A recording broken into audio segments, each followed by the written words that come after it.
We are hearing SRIMAD BHAGAVATAM, how Swayambhuva Manu brought his daughter Devahuti to Kardam Rishi to marry.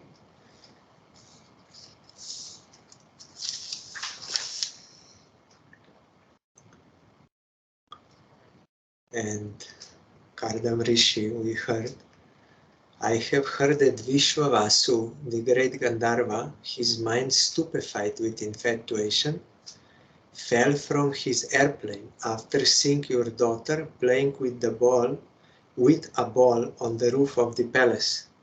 For she was indeed beautiful with her tinkling ankle bells and her eyes moving to and fro.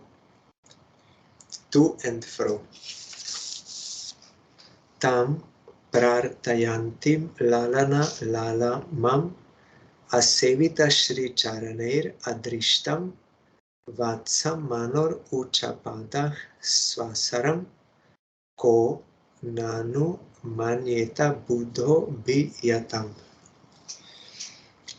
What wise man would not welcome her, the very ornament of womanhood, the beloved daughter of Swayambhuva Manu and sister of Uttanpad? Those who have not worshipped the gracious feet of the goddess of fortune cannot even perceive her. Yet she has come of her own accord to seek my hand. Ato bhajishye samayena sadvim yavat tejo briyat atmanome ato dharman paramahamsya mukhyan shukla proktan bahumane vihim sran. Therefore,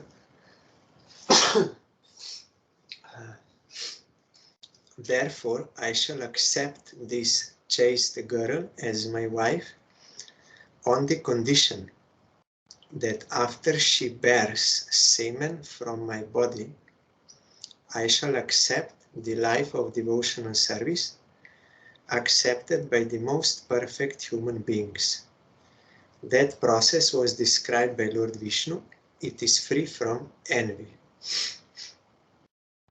Here in commentary, Karda Muni expressed his desire for a very beautiful wife to Emperor Swayambhuva and accepted the emperor's daughter for marriage.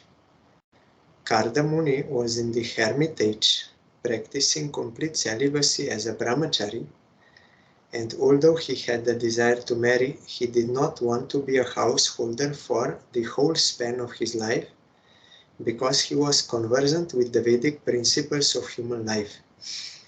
According to Vedic principles, the first part of life should be utilized in brahmacharya for the development of character and spiritual qualities.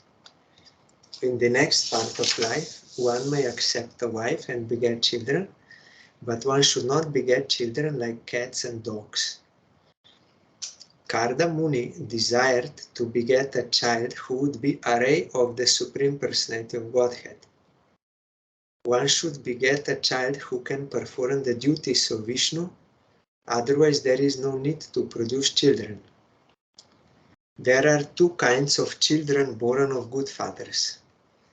One is educated in Krishna consciousness so that he can be delivered from the clutches of Maya in that very life, and the other is a ray of the Supreme Personality of Godhead and teaches the world the ultimate goal of life.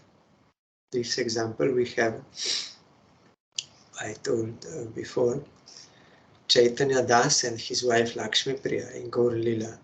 Suddenly he got this desire to have a child. Then wife told him, you have to tell to Mahaprabhu. They came to Puri. Mahaprabhu said yes.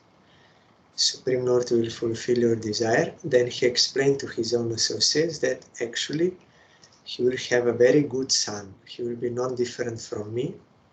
His name will be Srinivasacharya, not ordinary person. So it was the desire of Supreme Lord to bring that soul to this world who will do this work. Or another is that he will be son, but he should be educated in Krishna consciousness, but it may not always happen so.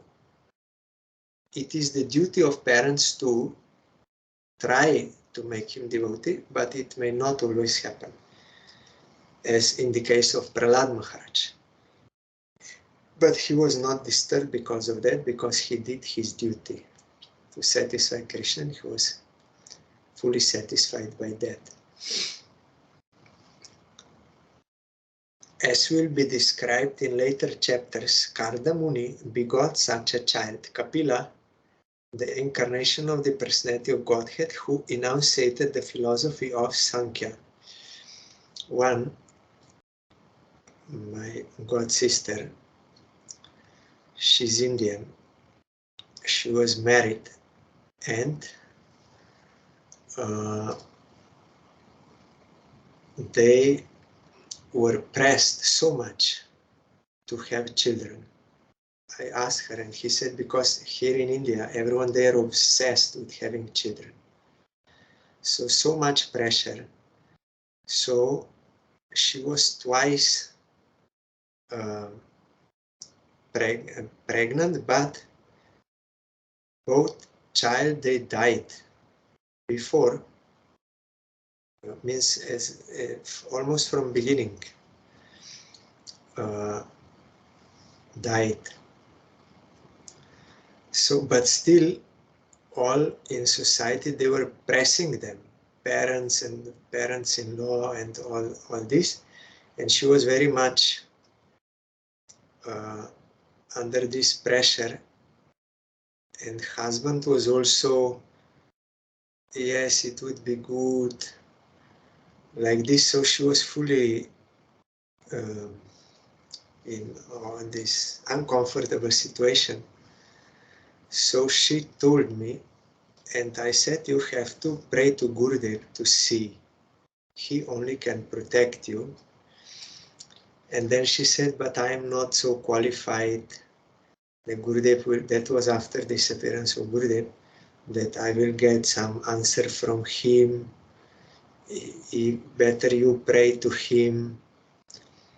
And then I said that Gurudev, I heard from him that generally it is like this, to get married for having good progeny in general case, but I also saw Gurudev to some, he advised, because they did not want to have children, then you can accept Krishna as your child and worship him. Means it was not like 100% strictly, absolutely that everyone has to have children, because that is also more part of Varna ashram than it is of devotional practice. Because devotional practice is about Shravan Kirtan and like this. So then I said, but in certain cases, it is also like a seva, and I gave that example. That example of this Chaitanya Das and Lakshmi Priya, that it is the desire of Supreme Lord that they should have a child, although they have no desire, but Supreme Lord desires, so for his service they make. So only in that case. So I gave all these three options. I heard from Gurudev, but according to your situation, what is there, Gurudev knows, so you have to pray to him. Then she said, you pray, I will also pray, but you also pray. So I was praying long time, and after long time, on the appearance day of Parang Gurudev in Mayapur, I got a reply by the grace of Parang Gurudev and Gurudev. The Gurudev, the Parang Gurudev's appearance and unlimited grace is there, and one part of Parang Gurudev's grace is Gurudev for And I heard it from him by special revelation, by their grace, that there is no need, there is no any such kind of service necessary for her, that she must bring like Srinivasa Charja or some soul like that into this world. There is no need, there is no any such service, there is no need of children. And I told her, and she accepted. Then after that, miraculously, there was no more any pressure from her, all that surroundings, a husband, from no one. That topic didn't come anymore. So it is like this. It is not absolutely necessary always. What is necessary is devotional service to Krishna. So here also he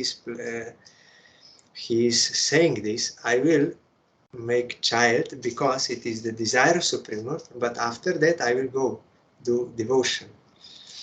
So it is not always as a seva, no need. That only this came, no need. But it had such an effect that after that she had no any more problem. And also she told me that in her horoscope it was written she will have 2 children. Then I said, you already had 2, but they died. That is not your fault. And further, there is no need. So then that was solved. So here,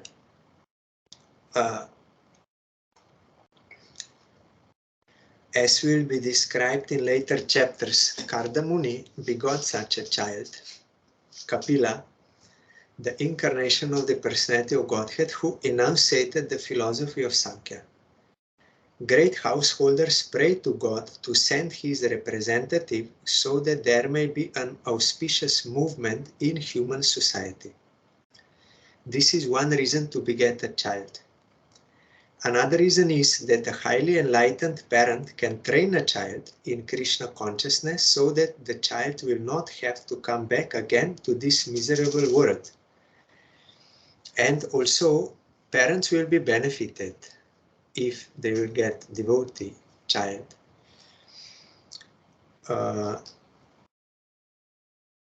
And also here Sai Maharaj also told, in generally, according to Varna Ashram Dharma, it is like this. First brahmachari, then householder, then vanapras, then sannyas.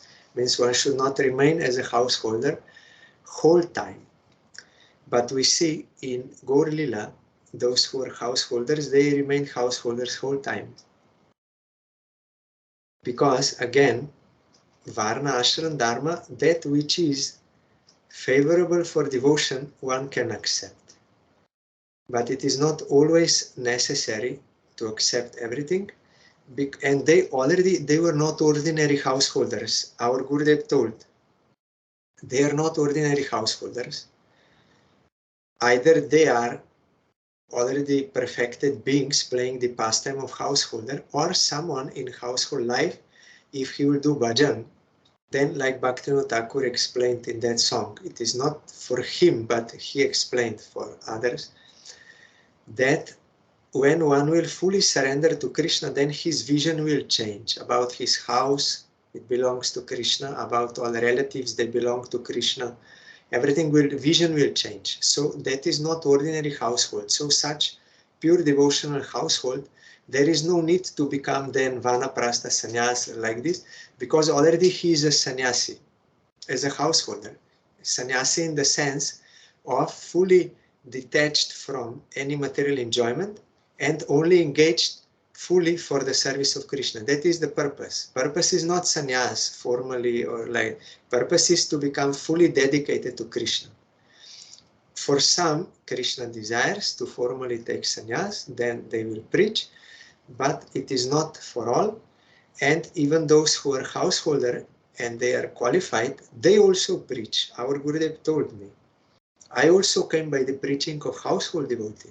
They are also doing good for society. I also came like that. One disciple of Srila Bhaktisiddhanta Saraswati Thakur, household devotee, pure devotee in Gwalpara, I came through him. I heard Harikatha from him and he encouraged. So household, they are also doing good for society. So here, another reason is that a highly enlightened parent, we heard that verse, one should not become a parent if he is not able to free his dependent from debt. One should not become guru if he cannot free that person from debt. One should not become demigod, nor mother, father, husband, brother, if he cannot rescue from debt. Who can rescue from debt? Only devotee, by prescribing devotion. So that is why here Sai Maharaj is saying, highly enlightened parent. We see that they are devotees, means having faith in Krishna, but not very advanced, not very much purified. So we see also so many divorces, we see so many abuses of their children by parents, fighting all the time, and so many things, because there is a degree of purity. But even we see Prahlad Maharaj, he is fully pure, but he could not make his son devotee. But he did his duty as a parent, and that was enough. So here, highly enlightened parent can train a child in Krishna consciousness so that the child will not have to come back again to this miserable world. So it is not that always, like, if there is devotee family or devotee couple, that everything will be heavenly, everything will be fine. No, according to degree of purity, how much they are surrendered, how much they are pure of anarthas, freed of their past karmic reactions, that much there will be harmonious for the service of Krishna. But devotees are on different levels, so if one is not fully pure, there will be quarrels, there will be all these problems. And with children and children to parents, all these things. So it is not just formally or some like slight devotion is there that now everything will be all right. Some people, they have such expectations, but then they are disappointed when they see the reality. But it is no one's fault. I am suffering because of my own karma, because of my own lack of surrender to Krishna. Because of that I am suffering. And I'm having anarthas, all this. If I would be fully surrendered, fully pure, then like Prahlad Maharaj, although he is surrounded by all demons, but he was never disturbed because of that, and never harmed by anyone, because protected by Supreme Lord. So immediately when we blame others, that means some lack of surrender is there in us, and we did not yet get the lesson.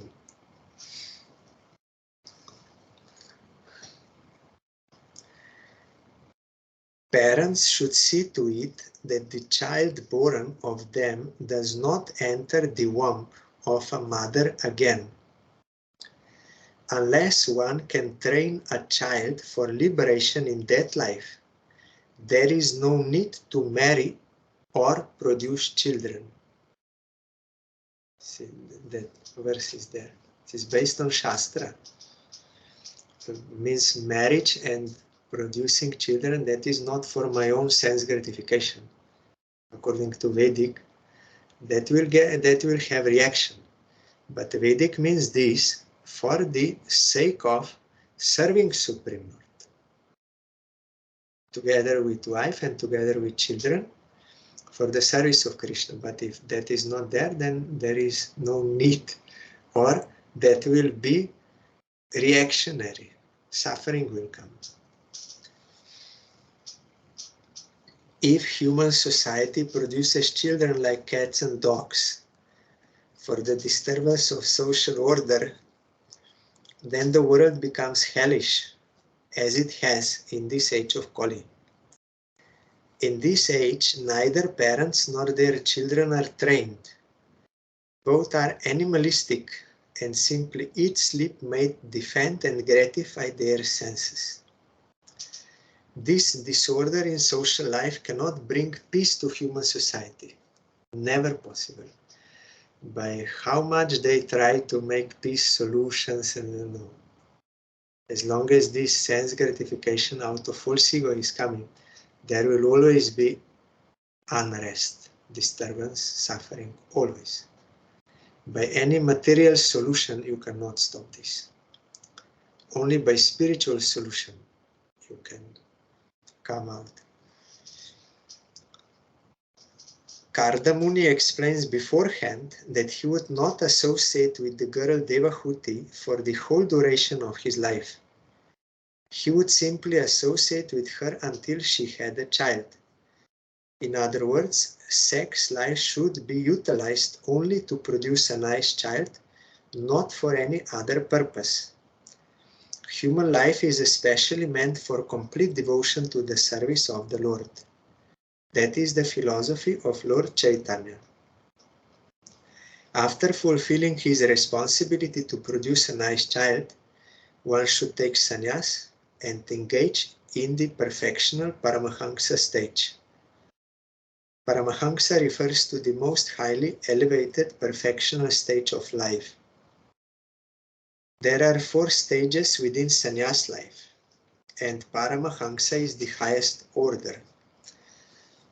They're mentioned there in Shastra. Jaiva Dharma, Bhaktivinoda Thakur quoted, Kuti Chaka, Bahudaka, Hangsa, and Paramahansa. Different stages of sannyas life, how they are living their life. Kuti Chaka is staying near that village, outside, not inside. Bahudaka means traveling, taking water from many, and then, or maybe it is Paribrajaka, the 3rd stage, I'm not sure now. Hangsa means different ways, and Paramahansa is highest, but above, or application, means above that is Avadhuta, and above that is Turyashrami. That is highest. But within Varna Ashram, Paramahansa is highest for sannyas.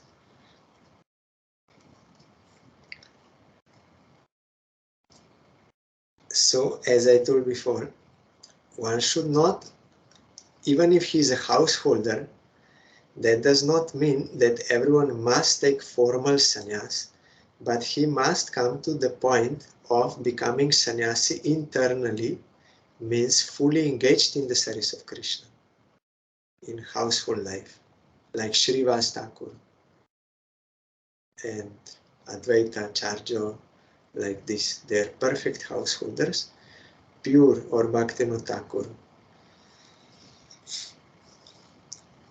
The SRIMAD BHAGAVATAM is called the Paramahansa Sanhita, the treatise for the highest class of human beings. Treatise, or treatise, I don't know how proper pronunciation. The Paramahansa is free from envy, because he's out of false ego. In other stages, even in the householder stage of life, there is competition and envy. But since the activities of the human being in the Paramahansa stage are completely engaged in Krishna consciousness or devotional service, there is no scope for envy. We are saying, Jai Nitarila Pravishta Om Vishnupat Paramahansa Ashtatarshata Shishimat Bhaktivinoda Thakur. He's a Paramahansa in household life, fully engaged.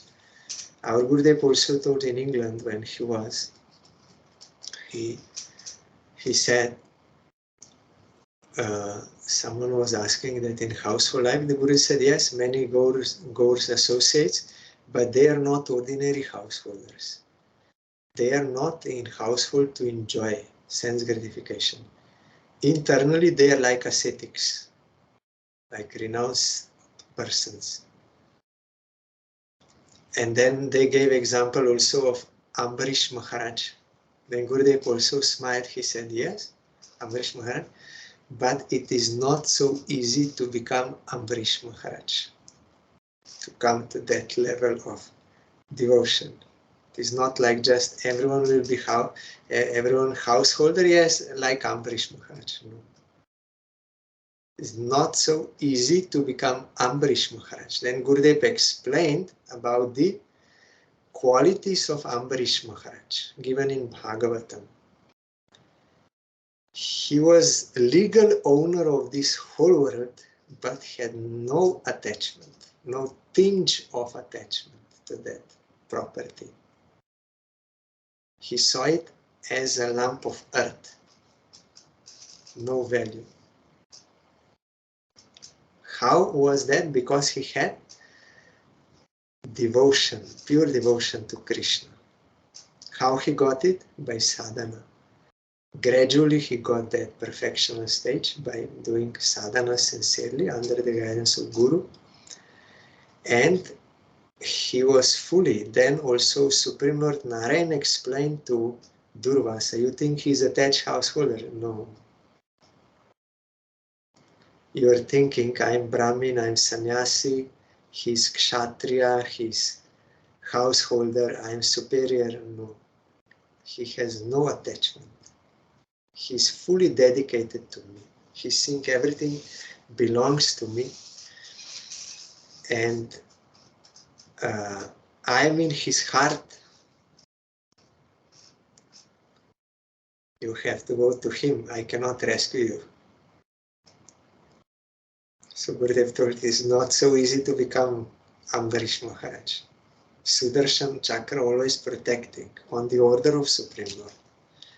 And also Narayan told, I heard from Srila Sridhar Maharaj, he told to Durvasa, you see, when you send that demoness to kill Ambarish Maharaj, he did not make one step back. He only folded his hands. Yes, what is the will of Supreme Lord? If I did something wrong, it is right that I should be punished. He only was folding hand and did nothing to protect himself. Only he accepted the will of Krishna, means fully surrendered. But you, he did not make one step back. But you, when Sudarshan came, you start running everywhere for your life. So who is fearless? He's not a sannyasi, but he's fearless. You ran everywhere to hide, but you could not. Then you went to Brahma to take shelter. You went to Shiva. Then you came to me.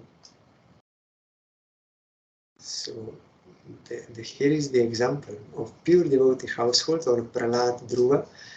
But it is not that just we will say, yes, I'm like them. No. You have to get those qualifications. Dhruva, can we practice that not blaming anyone for suffering, seeing everything as right, I'm reaping the fruits of my own actions. All are good, I'm bad. Who can see like that? And Prahlad. So you have to get those qualities, not that you will just marry and you are like them. Or I will take dress of a sannyasi and I'm like Narad Goswami.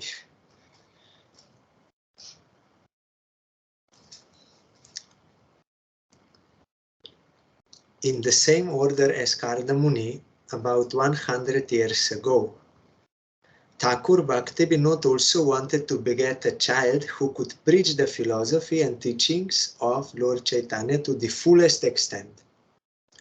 By his prayers to the Lord, he had as his child Bhaktisiddhanta Saraswati Goswami Maharaj, who at the present moment is preaching the philosophy of Lord Chaitanya throughout the entire world through his bona fide disciples.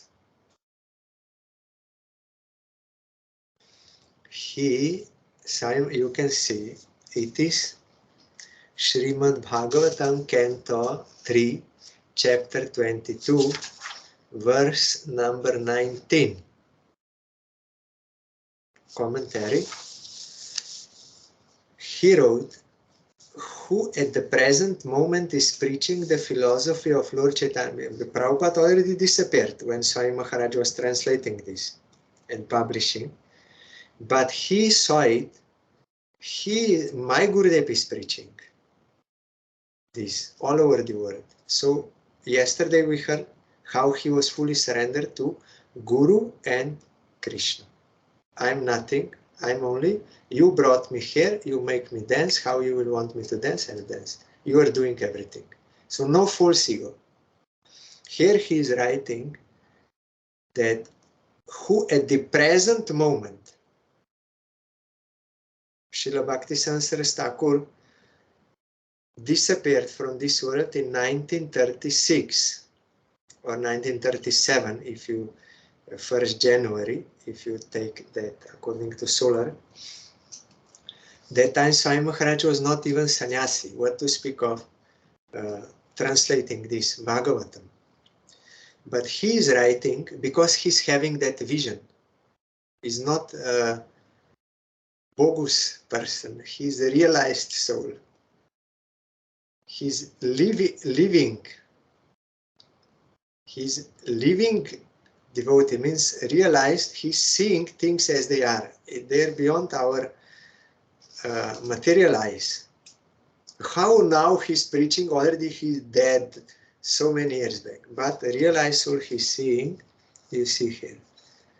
Who, Bhaktisiddhanta Saraswati Goswami Maharaj, who at the present moment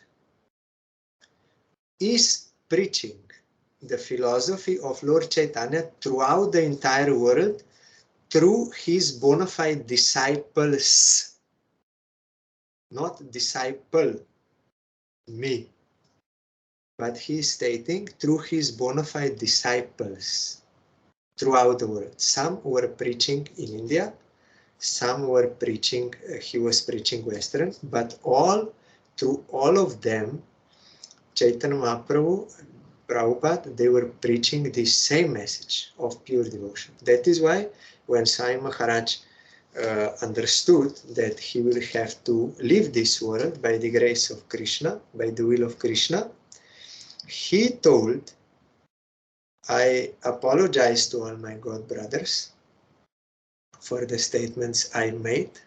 That was due to preaching purposes, to keep disciples in one place. So they kindly should forgive me. He even wrote telegram to our Parangurudev Madhav Goswami Maharaj. There is telegram you will find. On Veda base you can find. Or otherwise I can give you. He wrote, you please forgive me. Madhav Maharaj, please forgive my offenses. So he made it very clear. And to Bon Maharaj and others, to all his God brothers, even he said after my disappearance, he ordered his disciples in Vrindavan and also in Mayapur to go to all Gauriya Mats to give donation to all his God brothers. And they did it. They are still living, those disciples. And that was well received. And by all the God brothers.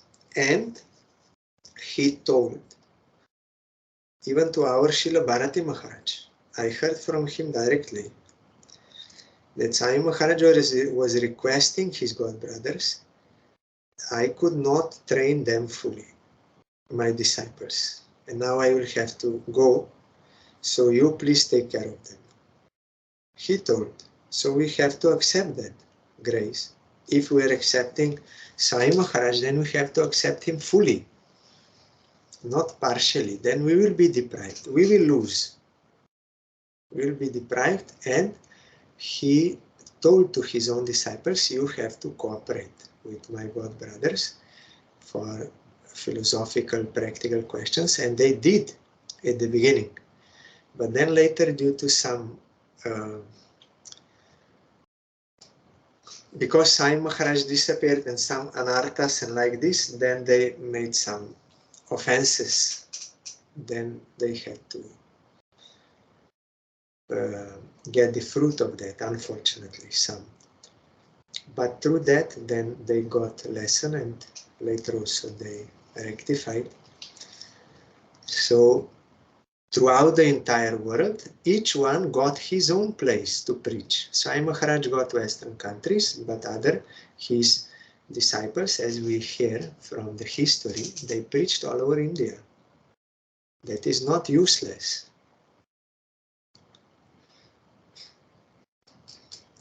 Through his bona fide disciples. Yato bhavat vishvam idam vichitram samstasya te yatra cha vavatishtate prajapatinam patiresha mahyam param pramanam bhagavan ananta.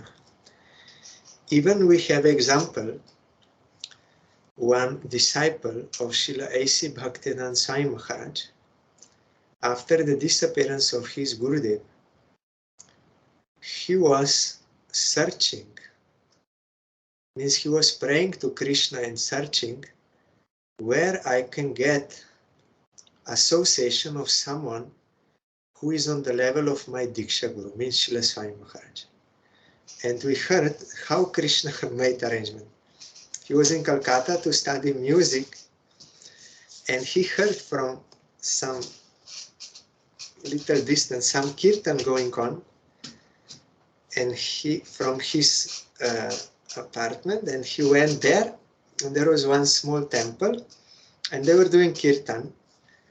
So he joined that kirtan, and they were all surprised because some Western, and there was Mridanga player, and then this disciple of Sai Maharaj requested him, you are playing Mridanga very nice, would you teach me? Then he said, yes, I can teach you, but you come tomorrow.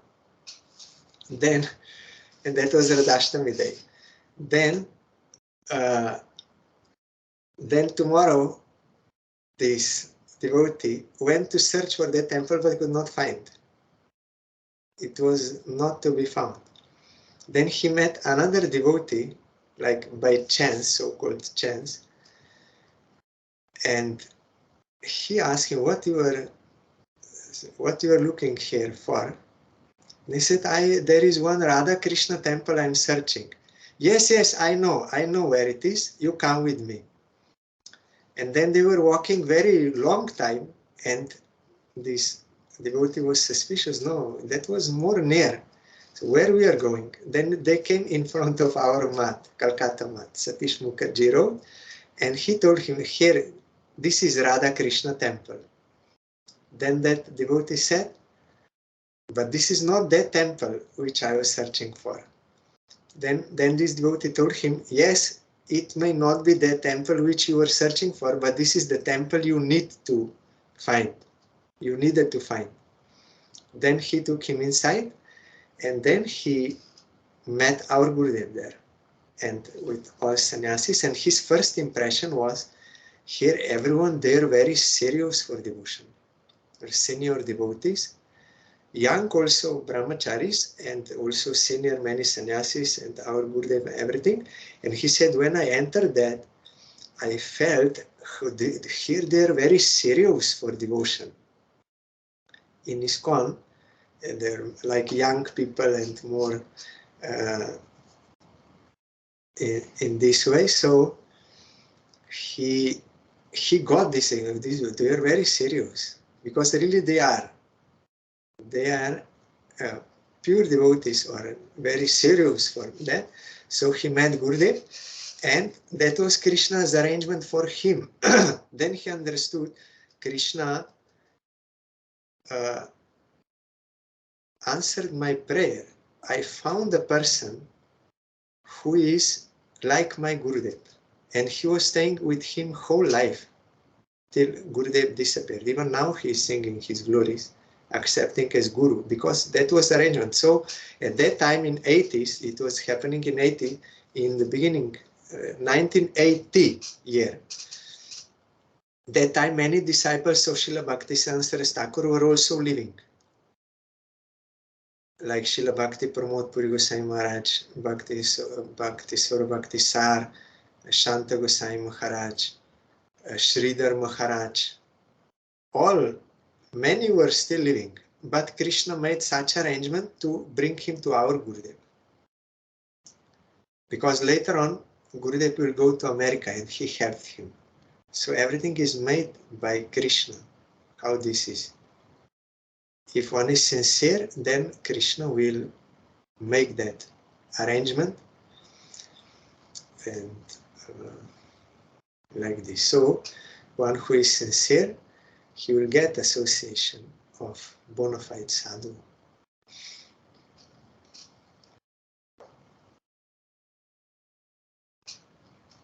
But some others, they could go to Puri Goswami Maharaj, Bhakti Pramod Puri Maharaj, Sridhar Maharaj, others. One Maharaj soon disappeared and like this. But the thing is, the grace of Mahaprabhu is always there. Grace of Srila Bhaktisiddhanta Saraswati Thakur is always there. And grace of his personal associates, also Sai Maharaj, is always there.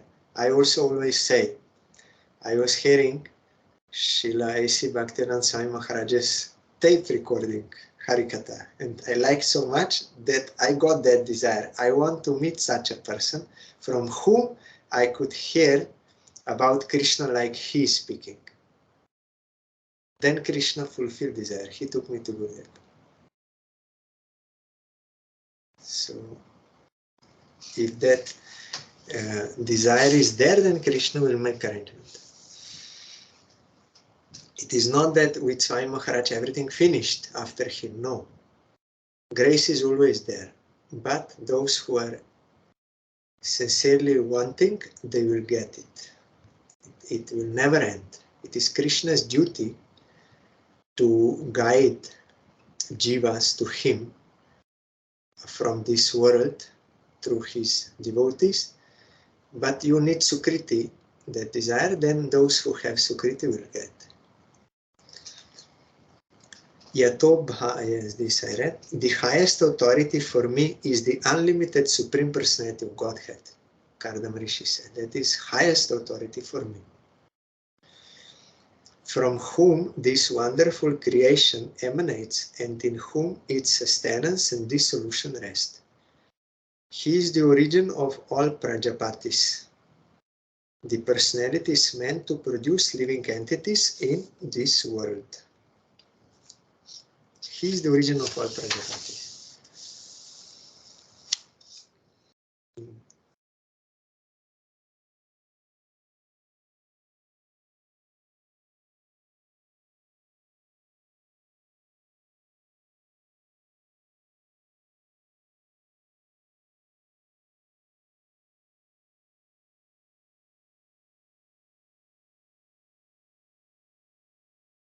Here in commentary. These commentaries are very important. Karda Muni was ordered by his father Prajapati to produce children. In the beginning of creation, the Prajapatis were meant to produce the large population which was to reside in the planets of gigantic universe. But Karda Muni said that although his father was Prajapati, who desired him to produce children, actually his origin was the Supreme Personality of Godhead, Vishnu, because Vishnu is the origin of everything. He is the actual creator of this universe. He is the actual maintainer, and when everything is annihilated, it rests in him only. That is the conclusion of SRIMAD Bhagavatam and Vedanta Sutra. For creation, maintenance, and annihilation, there are the three deities, Brahma, Vishnu, and Maheshwara, Shiva. But Brahma and Maheshwar are qualitative expressions of Vishnu. Vishnu is the central figure. Vishnu therefore takes charge of maintenance.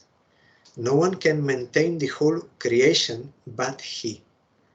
There are innumerable entities and they have innumerable demands, but no one but Vishnu can fulfill the innumerable demands of all the innumerable living entities. Brahma is ordered to create and Shiva is ordered to annihilate. The middle function, maintenance, is taken charge of by Vishnu. Kardamuni knew very well by his power in progressive spiritual life that Vishnu, the personality of Godhead, was his worshipable deity. He also got darshan of him. So everything was clear to him. Whatever Vishnu desired was his duty and nothing else. He was not prepared to beget a number of children. He would beget only one child who would help the mission of Vishnu. Like Bhaktivinoda Thakur here, Sai Maharaj mentioned, Bhaktivinoda Thakur started preaching this message of pure devotion of Mahaprabhu on his order. Then he prayed in Jagannath Puri to Jagannath, you please send me such son who will spread this. Then Srila Bhaktisiddhanta Saraswati Thakur came and he named him Bimala Prasad. Bimala is internal potency of Jagannath. So the grace of Bimala means Bimala is Radharani. Although here it is Durga, but here she is acting as internal potency of Jagannath. So Srila Bhaktisiddhanta Saraswati Thakur is coming from Radharani, grace of Radharani.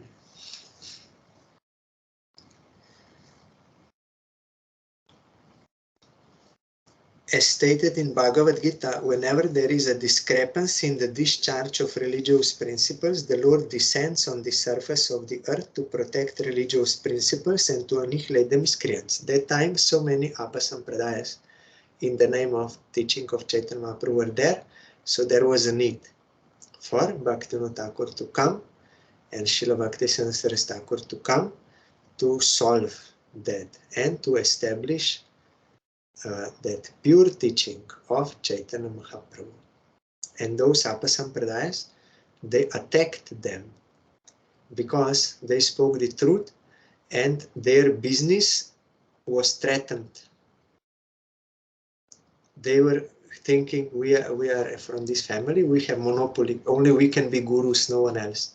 So then they will get all donations. But Prabhupada said, no, guru is not by family, it is by qualifications.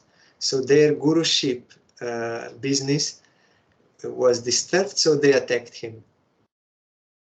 Of course, they could not do anything. They ruined themselves. So it is the point of qualification.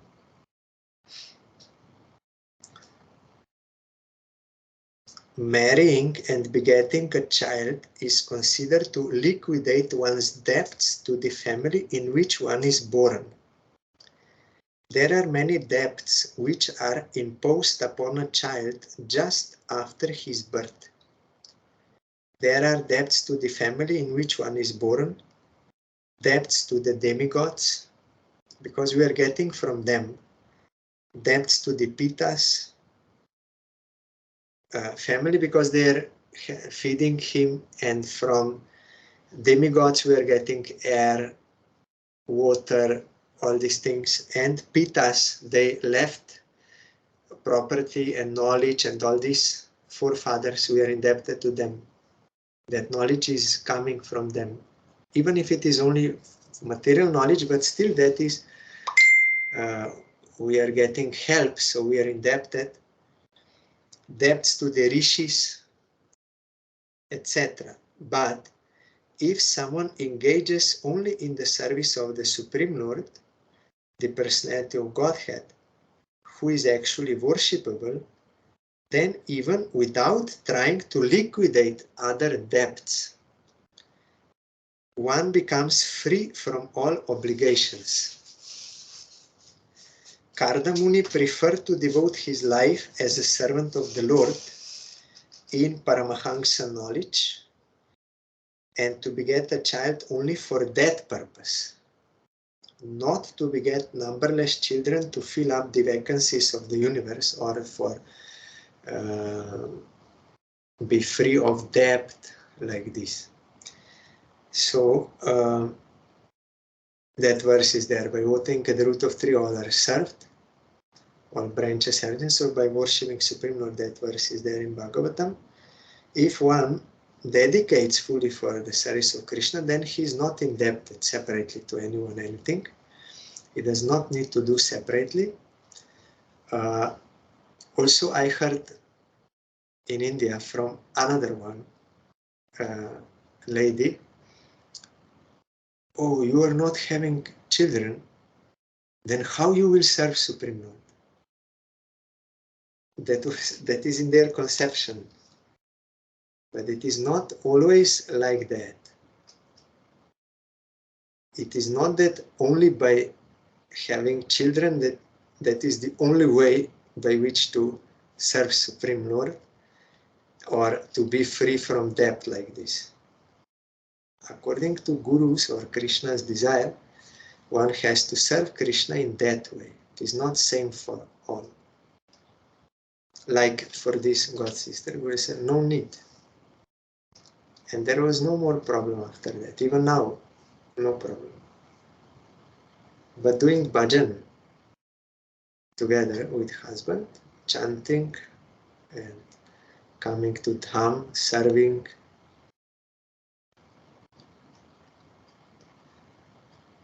So here, Kardamuni preferred to devote his life as a servant of the Lord in Paramahansa knowledge and to beget a child only for that purpose, because it was the desire of Supreme Lord. Not to beget numberless children to fill up the vacancies of the universe. That is the point of Prajapatis, but that was not his seva. His seva was for one. He said, yes, my father ordered me, he's a Prajapati, for this purpose, to fill up the universe. But no, Supreme Lord is source of everything and he is my highest authority. According to his desire, I will serve him. Not according to what society or other parents or others, they may give so many of their own opinions and for their own interest, all these things. No, one has to accept as highest authority, as here Kardam Rishi showed, Supreme Lord and his representative bona fide Guru, that is same. So according to Guru's desire, we have to serve Krishna. Then we can do actual good to ourselves and to all others. Tomorrow we will have